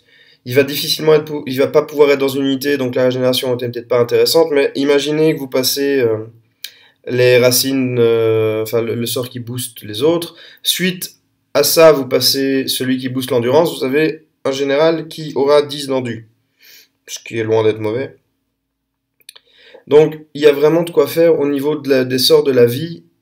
Vous avez moyen de combler sans pour autant prendre cette liste de sorts avec vos magiciens purs, on va dire. On continue toujours dans les magiciens car il en reste un, et ça c'est assez intéressant, c'est le Shadow Dancer.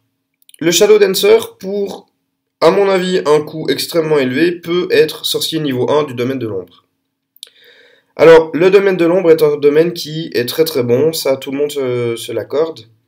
Maintenant, que faire avec ce domaine de l'ombre? C'est un sorcier niveau 1, le primaire de l'ombre, c'est une malédiction qui baisse les caractéristiques de votre adversaire, ce qui est très très bien.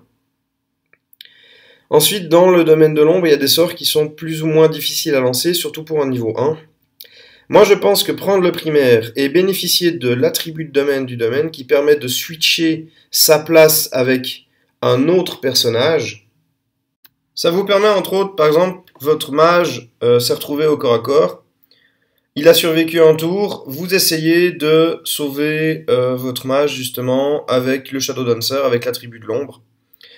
D'échanger votre place avec un autre personnage où le Shadow Dancer pourra apporter ses bonus de danse, par exemple, en switchant, je sais pas, votre Glade Lord avec lui, parce que le Glade Lord va apporter quelque chose dans le combat où lui était, et lui va apporter sa danse dans le combat du Glade Lord. Vous pouvez vraiment, avec ce personnage-là, faire un tas de choses. Alors, ce qui est un tout petit peu dommage avec lui, c'est que, bon, il peut devenir sorcier niveau 1 pour vraiment, ça coûte vraiment très cher. Et il a jusqu'à un total de 25 points d'objets magiques. Alors 25 points d'objets magiques, qu'est-ce qu'on peut faire? Lui mettre une arme magique, je suis pas super convaincu. C'est un des rares elfes qui a quand même qui a 4 de force de base, ce qui est pas négligeable non plus. 25 points d'objets magiques, c'est peut-être une potion, qui peut lui donner une potion d'endurance ou une potion de force peut-être. C'est des petits objets comme ça qui peuvent être utiles, mais qui ne feront pas la différence forcément sur toute la partie. S'il est magicien, pourquoi ne pas lui mettre un anneau rubis de ruine? Ça pourrait être assez drôle en fait. Je pense pas qu'on s'attende vraiment à ça. Non, il y a moyen de faire quelque chose avec, mais c'est vrai que c'est un peu perturbant de se dire, bon bah, il a 25 points d'objet magique, qu'est-ce que je vais faire avec ce machin? Bon, en plus, si vous mettez sorcier et 25 points d'objet magique, bah, il atteint à peu près les 200 points, le bestiau. Alors, il est très bien comme ça, hein, mais 200 points pour un type, 2 PV, une 6 plus 1 vue, ouais, ça peut être un petit peu pénible, à voir comment vous orientez votre liste. Ça, c'est pour les magiciens.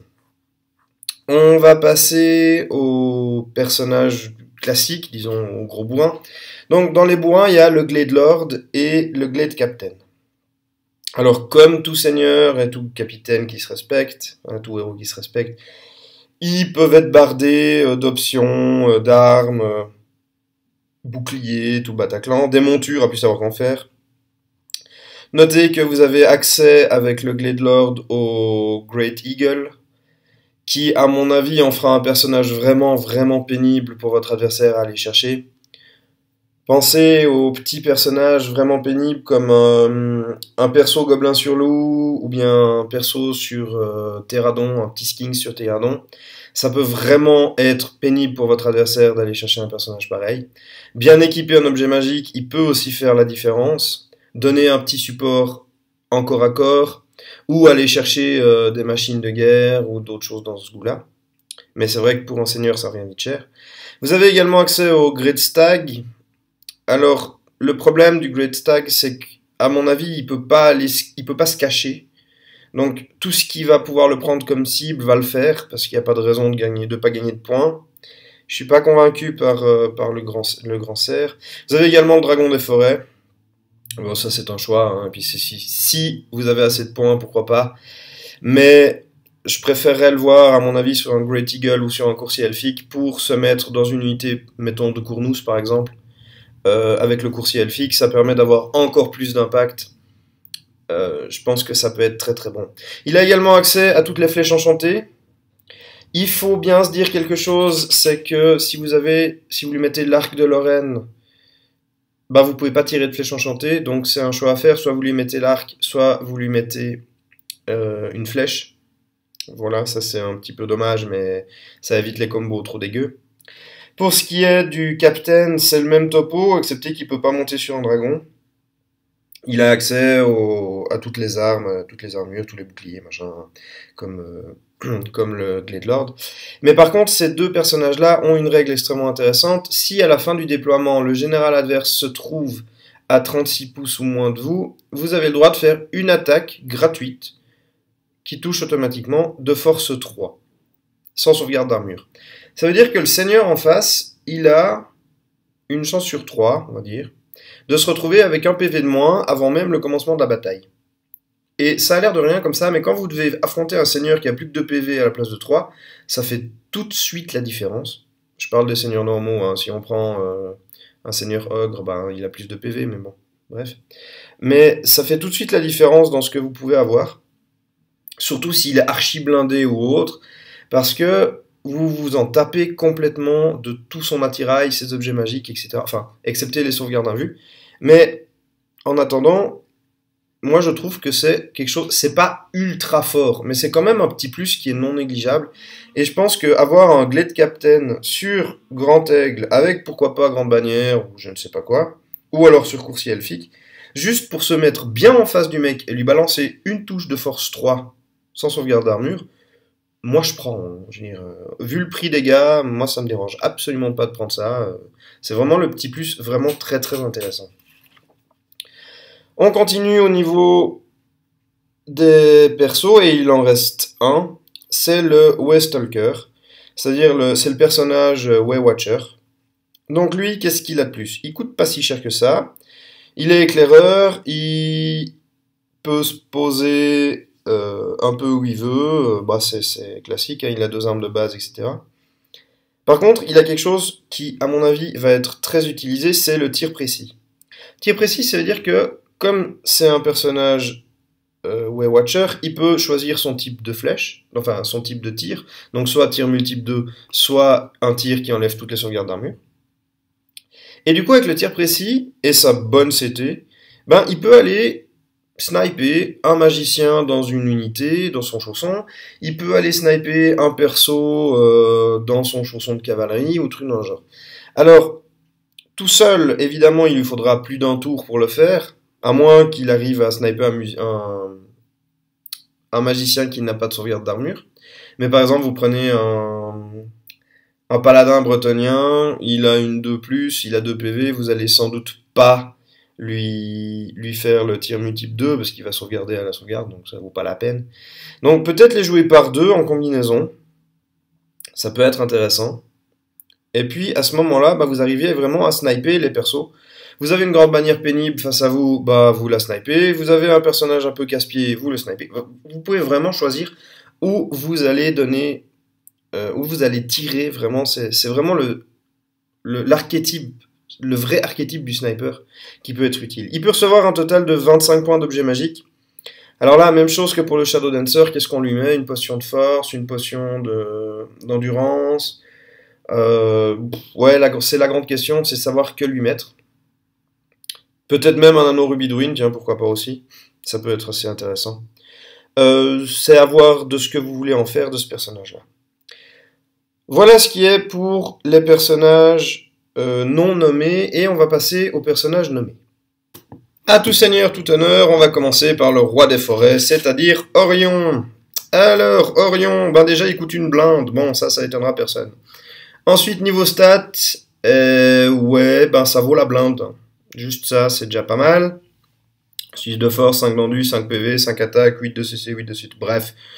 Il peut moissonner un peu qui il veut. Il a un commandement de 10 qui donne à 18 pouces, on va pas cracher dessus. Niveau règles, qu'est-ce qu'il a? Ben, il a les classiques, tout ce qui est frappe toujours en premier, frénésie, indémoralisable, odeur de foi, terreur. Il a la possibilité d'être accompagné par 2 limiers qui bénéficient eux aussi d'un certain nombre de règles d'Orion. Niveau objet magique, ben Orion a 2 armes magiques qui sont son arc et sa lance. La lance peut être utilisée comme une baliste de force un peu supérieure, et l'arc a un tir multiple 6 de force 5, ce qui est loin d'être Kratos. Au niveau de la suite des objets, il a la cape d'Isha, donc c'est en fait sa seule sauvegarde. Il a une invue, une petite invue, une résistance à la magie, mais surtout au début de chacun des tours de nos tours de joueurs, on jette un D6, sur un 6, il récupère un PV. Alors je suis pas certain que ça va le sauver à tous les coups. À mon avis, malgré son endurance et ses PV, ça en fait quand même un personnage relativement fragile. Et il possède également le corps de la chasse sauvage qui donne à chaque tour, à 6 pouces de lui, ainsi qu'à lui et son unité s'il a les limiers, la charge dévastatrice. Orion, c'est un personnage emblématique des elfes sylvains de tout temps. Il a été dans les livres. Je crois qu'il y a une version où il n'était pas, mais je suis encore pas sûr. Pour ça, c'est un personnage, à mon avis, qui est tellement emblématique qu'on va quand même le voir une fois ou deux sur les tables de jeu, mais en soi, il est, à mon sens, pas ultime du tout. Parce que l'armée des elfes sylvains va s'articuler autour d'autre chose que d'un gros bourrin. Alors rien n'empêche de faire une armée à thème avec des unités de Cournous plein partout, d'en faire une espèce de force de frappe dévastatrice ou autre. Mais en soi, je pense que il y aura besoin de... Orion va pas donner le soutien nécessaire. Il va donner une force de frappe, une force d'impact extrêmement forte, ça c'est clair. Mais il va pas amener ce qu'il faut en soutien pour les autres unités. Donc c'est à voir. À très haut niveau de points, pourquoi pas. À plus bas niveau, à mon avis, il y a vraiment mieux à faire. Seigneur suivant est un nouveau venu, Aralot. Alors, Aralot, un elfe, qu'est-ce qu'il a? Bah, il a un bon profil, hein, je veux dire, ça c'est un profil d'elfe, c'est classique, il a les règles des elfes. Il est également tenace, mais tant qu'il est tout seul et que c'est un personnage isolé, il est indémoralisable. Oui, ok. Il possède une règle qui lui donne une carte plus 1 vue. Oui, ok. Alors jusque-là, c'est pas terrible. Et il possède un faucon qui, au début de chacun de nos tours, on désigne une figurine à un certain nombre de pouces de lui.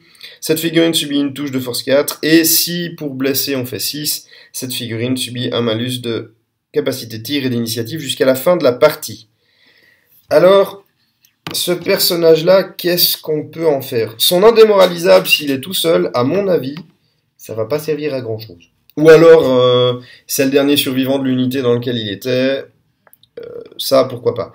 Mais le pauvre Pityou, il a quand même qu'une 6 plus d'armure, sa 4 plus 1 vue, elle est cool. Mais à part ça, je le vois mal aller dépoter quoi que ce soit. Non, sérieux. Son attaque de faucon, c'est au début du tour, oui, c'est bien sympathique, mais voilà. Alors, il a un commandement de Gladelord. Il est tenace, donc vous pouvez le mettre dans une unité, j'en sais rien, moi, je vois des rôdeurs ou autre. Pourquoi pas? Vous n'avez pas d'option pour le monter, donc dans une cavalerie, ça sera exclu. La garde éternelle étant déjà tenace, sa règle là ne sert pas à grand chose. Non, c'est un personnage qui a un BG relativement sympa, moi je le trouve assez intéressant. Mais à part ça, ouais, je vois pas tellement quelle utilité on va faire de ce Gulu-là. Sauf si vous décidez de charger une unité tout seul comme un grand, de vous dire je m'en fous, je suis indémoralisable, il me reste plus qu'à faire mes sauvegardes de 4+ réussies, et puis voilà. Mais pour le prix du seigneur, à mon avis, ça fait quand même beaucoup. On continue, le 3e seigneur, et pas des moindres, je suis très content de le revoir, c'est Durtu, le doyen des Treemen, et ça c'est quelque chose que je trouve vraiment super cool de le remettre. Alors bon, c'est un monstre, il a un commandement, bah ils ont tous, hein, les seigneurs, un bon commandement, donc à 18 pouces aussi, etc. Et Durtu est niveau 1 du domaine de la bête. Chose déjà un peu bizarre.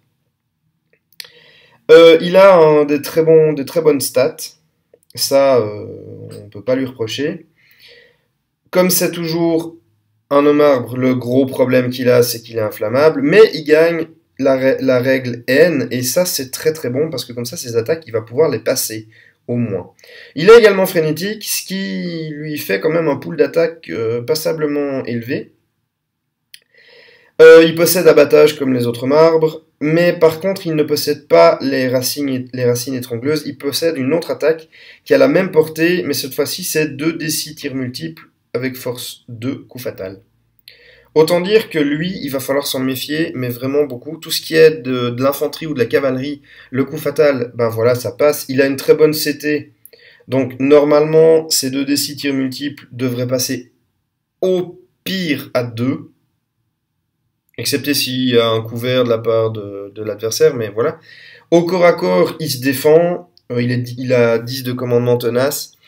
Euh, non, franchement, je pense que lui, on a plus de chances de le voir comme à la place d'un Treeman ancien ou autre. Le petit niveau 1 du domaine de la bête. Le domaine de la bête est un domaine que je trouve très bon. Mais à mon avis, ça va être extrêmement anecdotique. Parce que pour passer juste le primaire, avec un niveau 1, il faut utiliser 2 à 3 dés. Et très honnêtement, ça me ferait vraiment mal au sac qui pop sur un fiasco. Parce que là, ça serait vraiment très très moche. Donc, en soi, il va être une force de frappe plus importante qu'un Treeman ancien, pour un nombre de points qui est bien entendu plus élevé, mais pas tant que ça. C'est un coût en points qui est relativement abordable, je dirais, qui est vraiment quelque chose qu'on va pouvoir voir. Et puis pour le dessouder, le mec, alors à moins de focus toutes les boules de feu, tous les sorts enflammés et tout qu'il y a sur la table de jeu, ben il va falloir y aller quand même à côté. Si vous avez un petit sorcier de la vie qui lui rend un PV par tour, voire à chaque fois qu'il en s'en sort, il peut vite devenir imbuvable, hein. Non, vraiment. Donc en soi, Durtu reste mon seigneur préféré dans de ce nouveau livre d'armée. C'est vraiment un personnage pour qui j'ai de l'affection. Malgré le fait que sur la figurine, je sais pas pourquoi il se trimballe avec une épée. Allez savoir où il a déterré Excalibur, mais voilà. C'est mon seigneur préféré parmi les trois qui sont là. On va passer aux héros. Les héros, il y en a deux. Alors on va commencer par Drisha. Drisha qui est toujours là. Drisha qui est de plus en plus sombre. Elle a de plus en plus un background qui est extrêmement sombre, obscur, rempli de haine et de violence. Alors Drisha a un profil d'amadriade un peu boosté. Ça, il n'y a pas de souci. Et on peut regarder. Ah, elle est sorcière niveau 2. Cool. Du domaine de l'ombre. Ok. Ça va très bien avec son BG. Ça, c'est très très bon.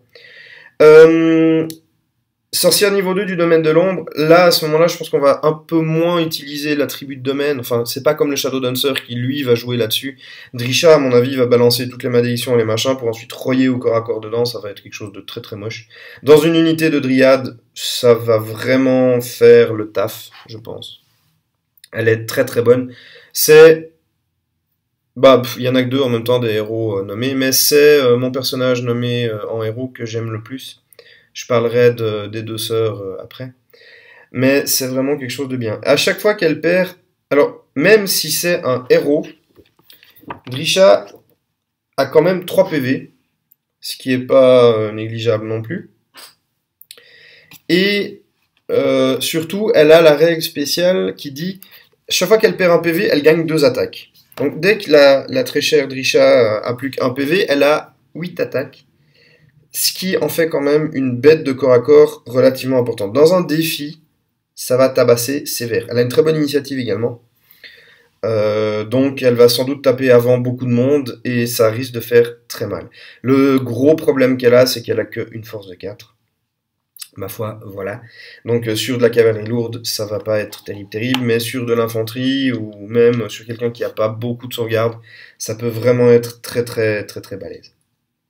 Quand elle regagne un PV perdu, elle perd ses attaques. Ça aussi, c'est quand même un peu logique, mais c'est toujours bien de le préciser, on ne sait jamais.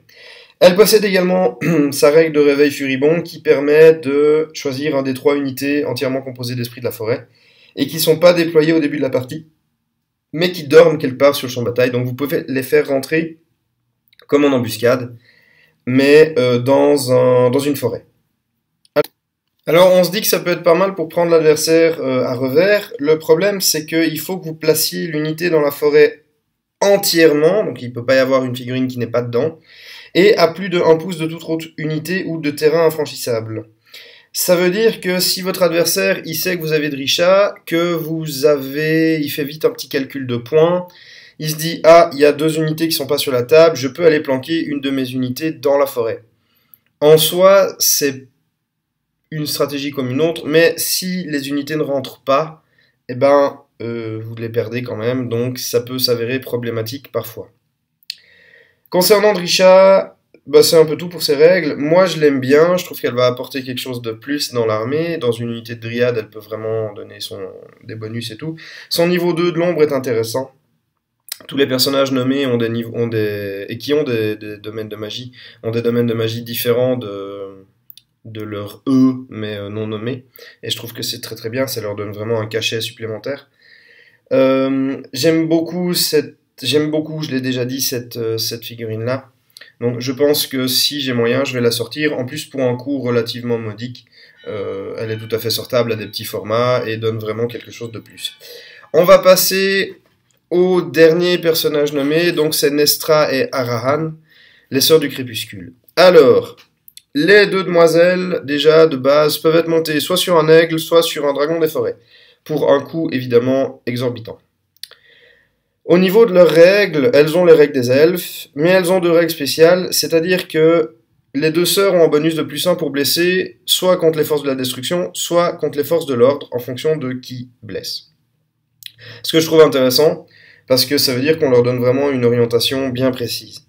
Elles ont également la règle destinée conjointe, qui fait que si vous ne tuez pas les 2 sœurs dans la même phase, et je dis bien la même phase, elles reviennent toutes les 2 avec full PV. Youpi, ça va être insupportable à essayer de les dézinguer. Au niveau du dragon des forêts, leur dragon est un peu particulier parce qu'il est impétueux. C'est une sorte de frénésie sans le gain d'attaque. Donc, elles sont obligées d'être au corps à corps si vous ratez un test si vous ratez un test d'impétuosité avec le dragon, ce qui, à mon avis, n'en fait pas une très très bonne chose. Surtout que, bon, alors oui, ça fait très très mal, hein, les attaques du dragon, plus les attaques des sœurs, etc. Mais en soi, elles sont, à mon avis, plus balèzes en tir. Si elles sont montées sur l'aigle, en plus, les 2 sœurs rejettent leur jet pour toucher raté.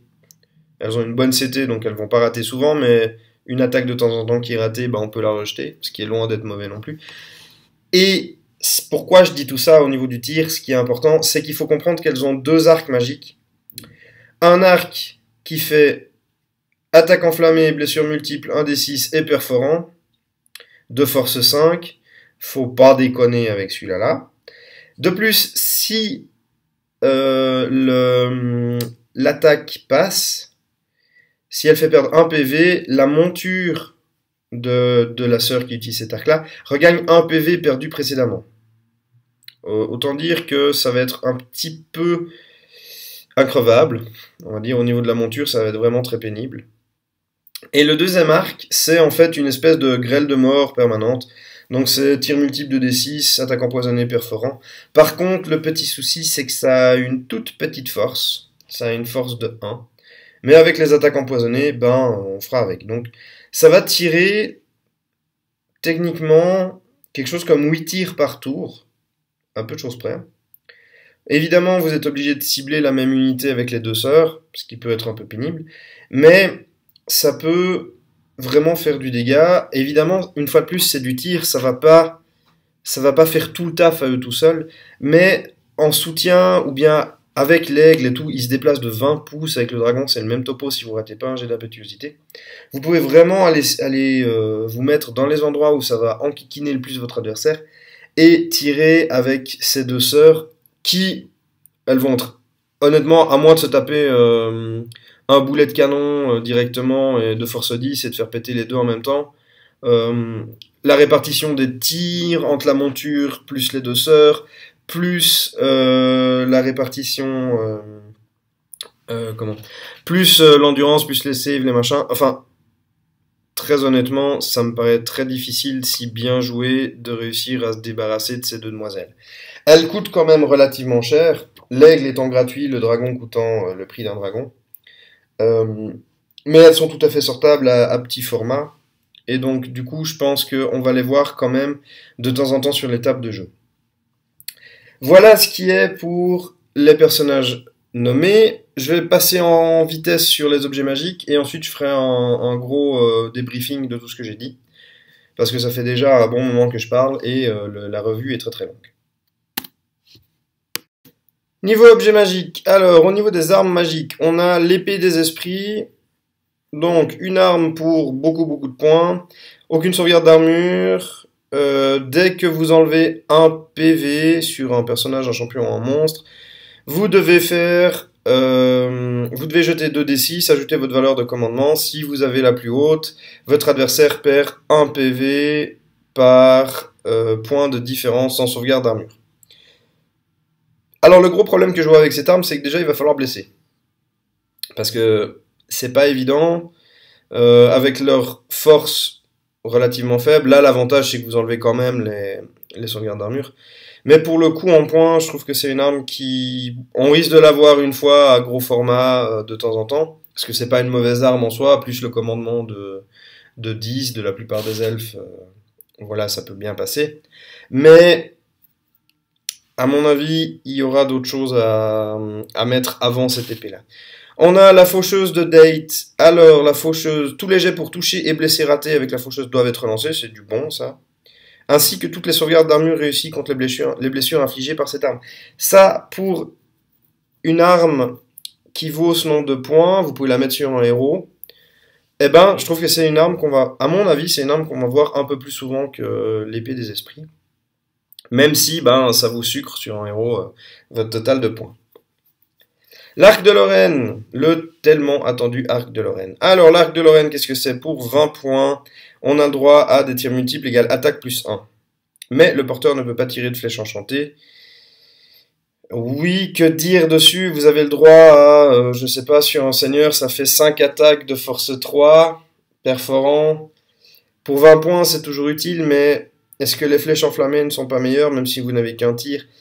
Une fois de plus, ça dépend sur quoi vous allez tirer, ça dépend quelle cible vous allez prendre en priorité, ça dépend de plein de petites choses comme ça, et du coup, ben, c'est pas forcément, à mon avis, tous les joueurs Elfivan vont le mettre, parce que c'est un arc à 20 points, c'est pas très cher. Mais est-ce qu'il sera réellement rentable? Ça, c'est une autre question. Pour les armures magiques, il y en a une, la coiffe de la chasse, qui est un home, qui augmente la sauvegarde d'un point. Elle donne également la charge dévastatrice et plus 1 en commandement, en capacité de combat pendant le tour où la figurine a chargé.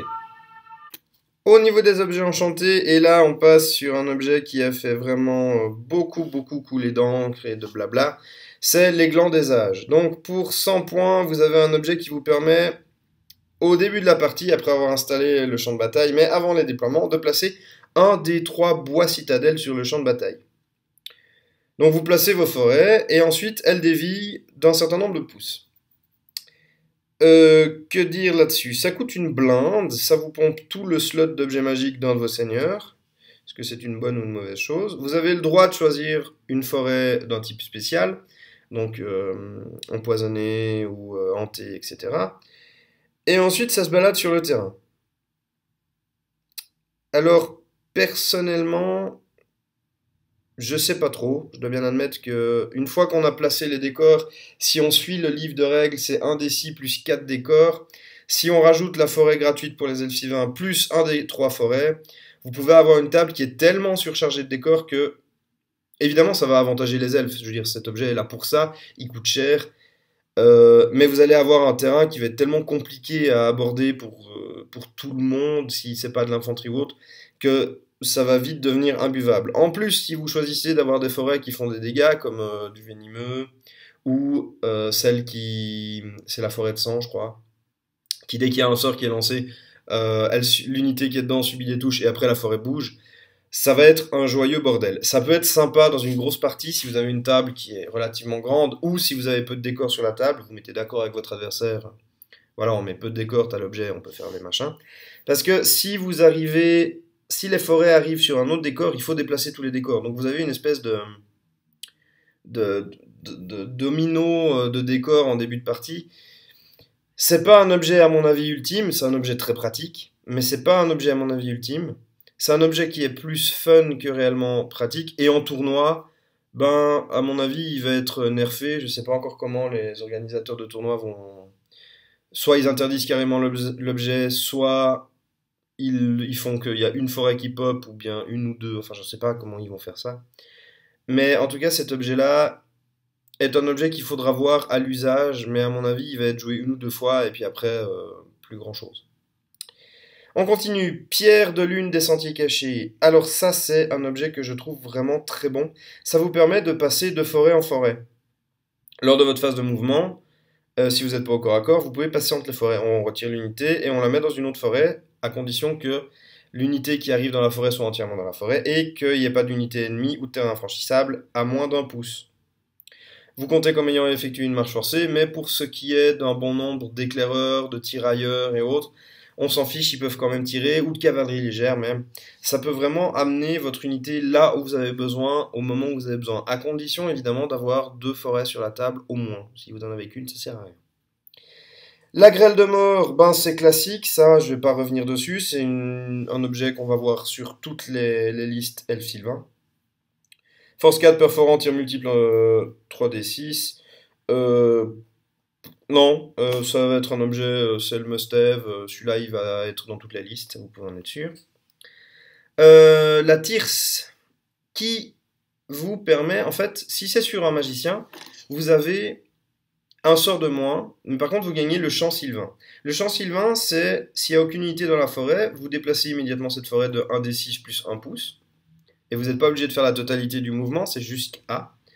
Dans la direction de votre choix, elle ne peut pas se déplacer à moins d'1 pouce d'une unité ou d'un élément de terrain, bref. Ça, c'est un classique. Et s'il y a au moins une unité dans la forêt, ami ou ennemi, la forêt ne se déplace pas, mais à la place, on choisit une unité ennemie au moins partiellement dans la forêt, et cette unité subit 2d6 touches de force 4. Le sorcier peut décider d'affecter toutes les forêts à 12 pouces de lui. Dans ce cas-là, la valeur de lancement augmente. Alors c'est un objet qu'on va voir à mon avis relativement souvent. Peut-être si vous avez une masse d'amadriades dans tous les coins, vous mettez cet objet sur une amadriade. Je veux juste vérifier que je dis pas de bêtises parce que j'ai un doute si les amadriades... Non, les amadriades n'ont pas la possibilité de prendre d'objets magiques. Donc un Spellsinger ou un petit...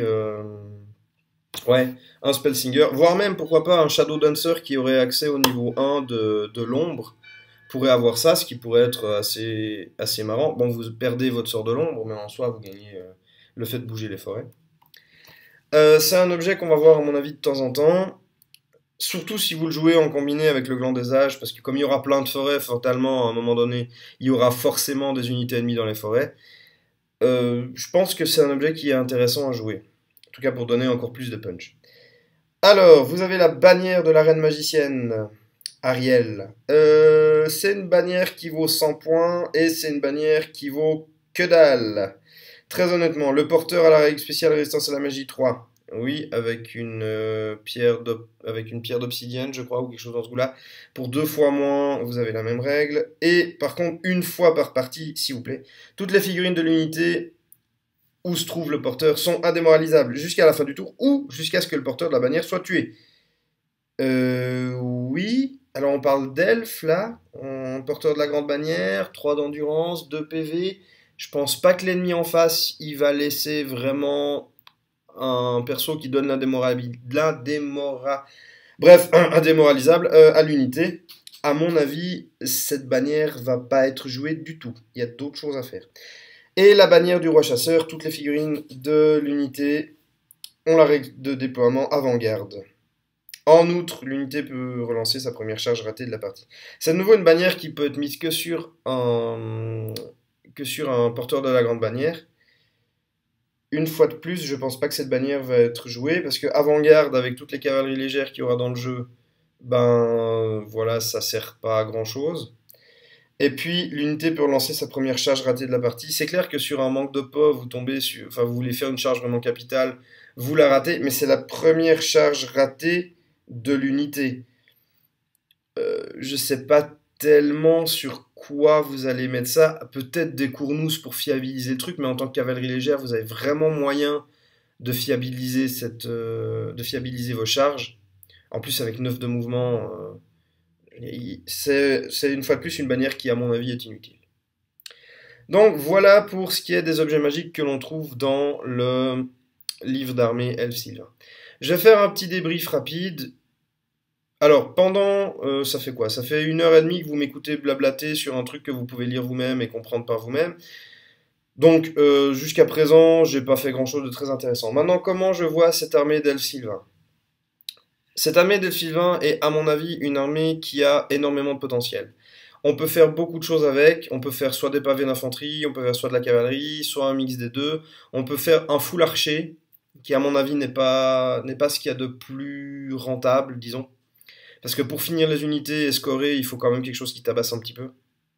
Et c'est pas avec 10 pauvres tirs que vous allez. Enfin, non, plein de tirs. Mais disons, si vous voulez finir les unités au corps à corps, c'est quand même ce qu'il y a de plus facile. Donc, comment je vois l'armée des elfes sylvains? Je vois l'armée des elfes sylvains avec des unités d'archers avec des flèches magiques. Donc, des pavés de 10 ou 12. Je sais pas pourquoi, depuis un certain temps, j'aime bien mettre les archers par 12. De la cavalerie légère de côté, que ça soit des sœurs ou des cournousses. Pour moi, les sœurs vont. Une unité de sœurs, une unité de cournousses vont être très très bien. Deux pour fiabiliser. Des unités de Glade Rider en embuscade pour aller chercher bêtement la petite machine de guerre avec des flèches empoisonnées. Au pire, ça coûte pas grand chose de faire un tir et le tour d'après de charger la machine de guerre pour l'empêcher de tirer. Deux unités histoire de fiabiliser la sortie en embuscade. Je vois également une unité qui me semble difficilement enlevable d'une armée Elf Sylvain, c'est les Way Watchers.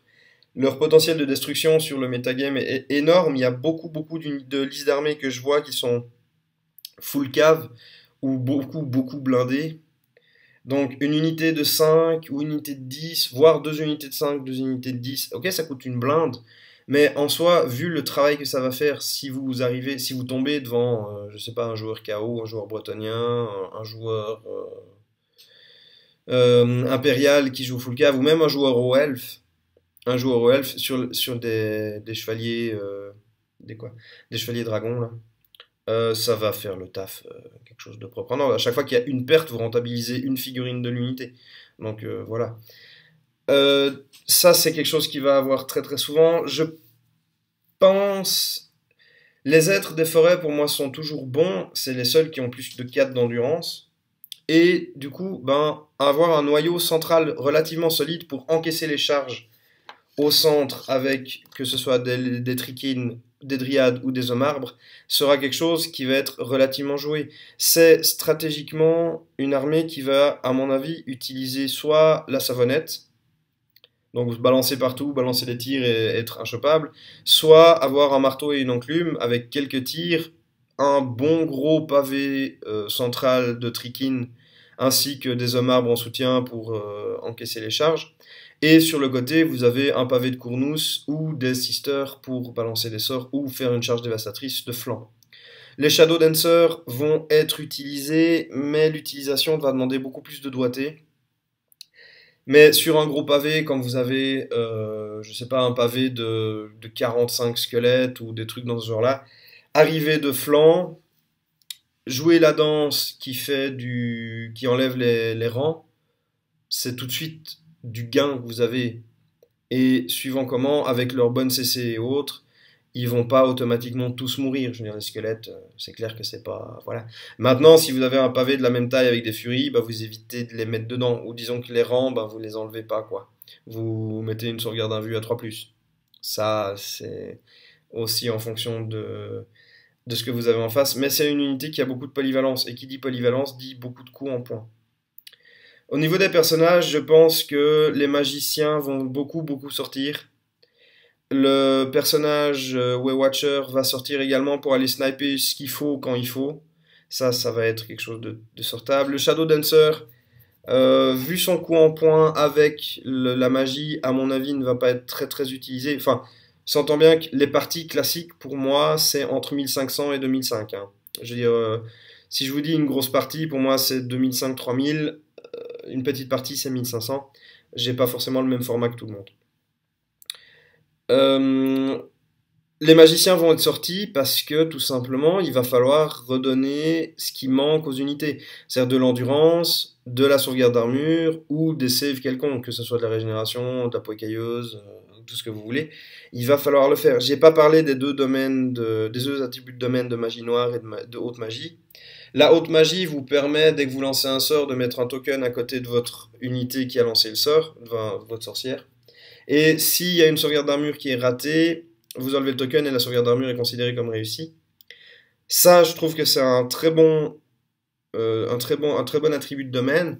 Je dis pas que ça va faire toute la différence, mais sauvegarder une blessure de temps en temps, ça peut être pas mal. Par contre, évidemment, vous n'allez pas lancer 160 sorts de haute magie, donc vous n'allez pas avoir 300 000 tokens. Par contre, si vous les accumulez petit à petit, ça peut faire la différence. Le jeton de magie noire, parce que vous mettez aussi un jeton, c'est sur l'unité qui a été ciblée par le sort de magie noire, vous lui mettez un jeton. Si elle subit des dégâts, des touches d'un sort de magie noire, elle subit un des 3 touches en plus. Je le trouve moins intéressant parce que tout simplement, un des 3 touches, oui, et les sorts de magie noire font quelques touches, mais ça me semble pas. C'est pas le domaine que je prendrais juste pour l'attribut, qu'on s'entende bien. C'est pas mauvais en soi, c'est un attribut de domaine comme un autre, mais c'est pas. Voilà. Alors, bien sûr, si vous cumulez les malédictions, les malédictions, les malédictions, puis que vous les jetez à la fin, vers la fin de la partie, un énorme blast qui fait plus 6 des 3 touches, oui, là, ça fait la différence. Avant, ça peut être un petit peu. Voilà.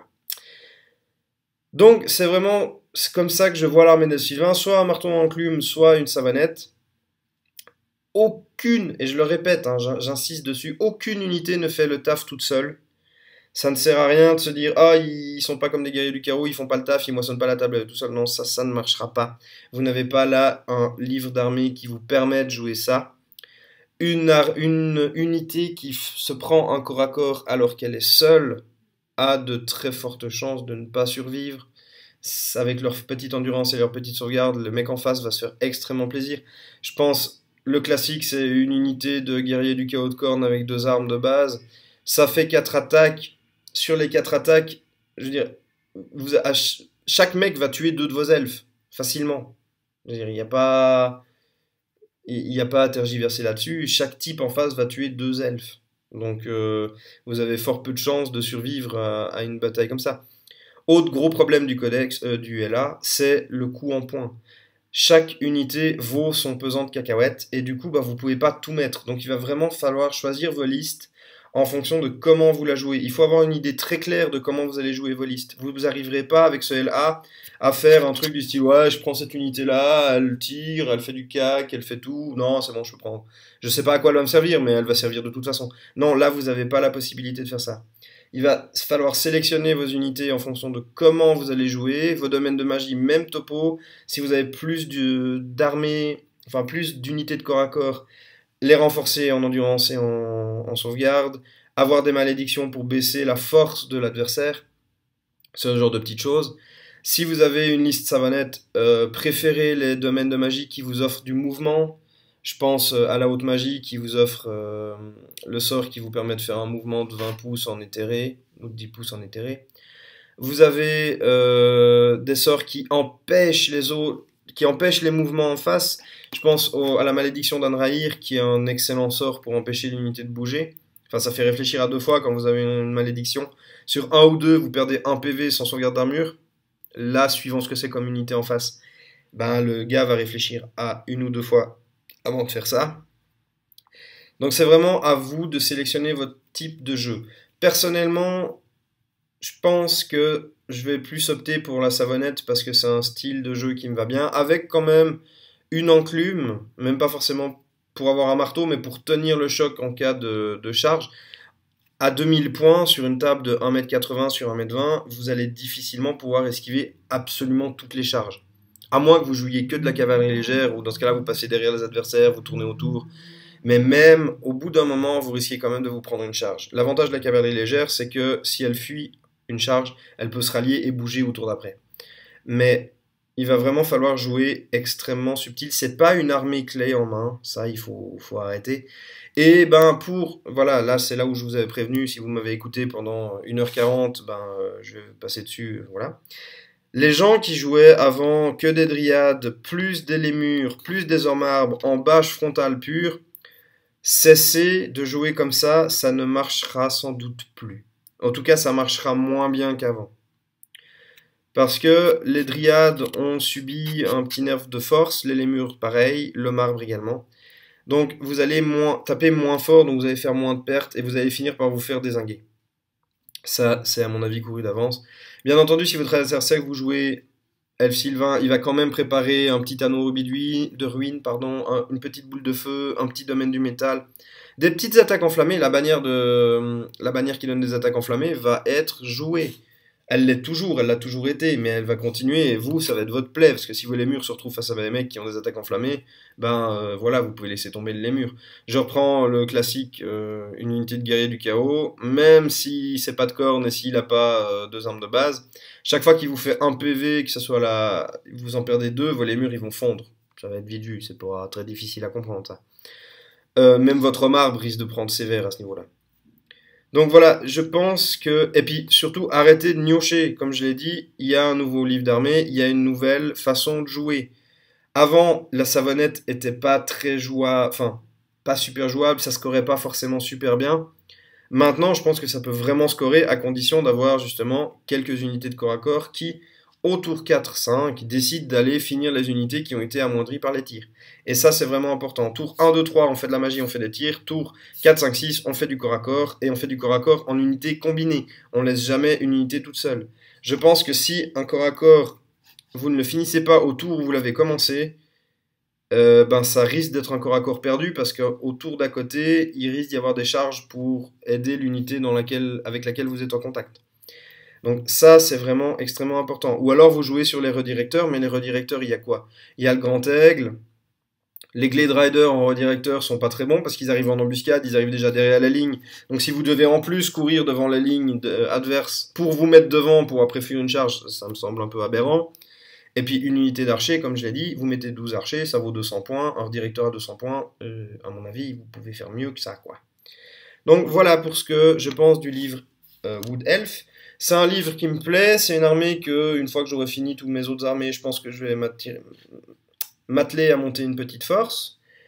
Maintenant, ce qui va se passer, c'est que, comme dit dans certaines rumeurs, c'est potentiellement le dernier livre de la V8, mais il est aussi préparé pour la V9, donc la V9 qui devrait arriver, d'après toujours ces fameuses rumeurs, d'ici juin-juillet. On va voir ce que ça va donner. J'espère très honnêtement la V9 voir un réaménagement de la magie, parce que en tant que coup d'elfe, on va en avoir vraiment besoin, et de décider de magie entre 2 et 12, même si on peut canaliser, du coup ça fait des phases de magie qui sont extrêmement aléatoires. Alors j'espère qu'ils vont refiabiliser ça par un système quelconque, je ne vais pas faire de pronostic là-dessus, mais voilà.